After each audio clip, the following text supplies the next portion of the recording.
Dengan menggunakan perekat khusus, 70 unit lapak pedagang disegel. Penyegelan dilakukan berdasarkan permintaan Dinas Koperasi dan UMKM lantaran pemilik lapak tidak membayar tunggakan listrik mereka. Para pedagang pun pasrah dengan penyegelan yang dilakukan oleh petugas Satpol PP. Namun salah satu pemilik lapak mengaku awalnya mereka diberikan lapak serta listrik gratis dan tidak mengetahui jika pada akhirnya harus membayar listrik.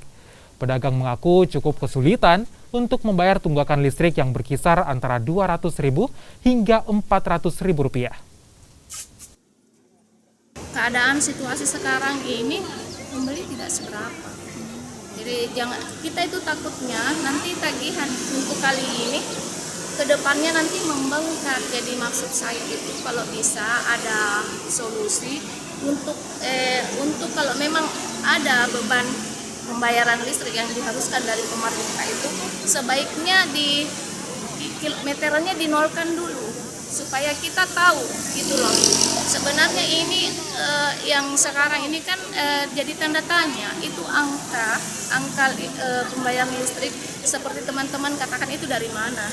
Kalau saya sering membayar atau enggak, baru kali ini karena memang kan sebelumnya kan memang kita digratiskan.